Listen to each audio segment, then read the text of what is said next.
Hello guys, আজকে সকাল সকাল গেমে ঢোকার সাথে সাথে গেমের ভিতর দেখতে পাই বাংলাদেশের জার্সি, তাও একটা না তিনটা, সাদা, লাল এবং কালো।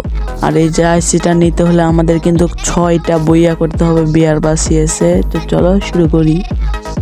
রাউন্ডে কিন্তু আমরা কিছু ড্যামেজ দিয়ে তার উপর রাশ করতে চলে আসি এবং ডাউন করে দিই। পিছন থেকে কিন্তু তার টিমমেট আমার উপর নিরো মেরেছিল, আমি তাকে ক্লিয়ার করার চেষ্টা করি এবং ক্লিয়ার দিয়েছি, কিন্তু তার টিমমেট আমাকে মেরে দিয়েছে। দ্বিতীয় রাউন্ডে কিন্তু আমি অনেক দূর থেকে খেলছিলাম, দূর থেকে কিন্তু একটাকে মেরে দিয়েছি, ওটাকে ডাউন করে কিন্তু আমি রাজ দিয়ে দিই, সরাসরি রাজ দিয়ে কিন্তু এখানে কিন্তু আমি একটা 26 ড্যামেজ দিয়ে কিলটা কিন্তু পেয়ে গেলাম। ওই ম্যাচ কোনো মতন শেষ করে আমরা চলে আসি সেকেন্ড রাউন্ডে কিন্তু এখানে দূর থেকে আমি একটা এনিমিকে ডাউন করে দিই এবং সরাসরি রাজ করে দিই।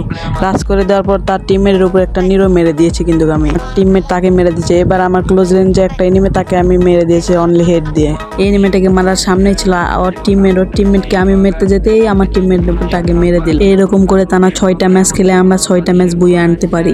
এখন সময় কিন্তু আমাদের জার্সি ক্লেম করার। এখান থেকে আমরা ক্লেমে টিপ দেওয়ার পরে এখান থেকে আমরা সাদাটা বেছে নেব, নিয়ে আমরা এখান থেকে ক্লেম করে নেব। আর এই জার্সিটা পরে আমাদের কেমন লাগবে সেটা দেখবো। সো দেখতেই পারছো জার্সিটাকে কিন্তু আমরা ক্লিম করে নিয়ে পরে নিয়েছি এবং জার্সিটা আমাদেরকে অনেক ভালো মানিয়েছে। একটা ফ্রি স্টাইল গেটআপ আসতে গাইড জার্সিটা পরে। সো আজকের জন্য এটুকুই, বাই বাই, টাটা, আল্লাহ হাফেজ।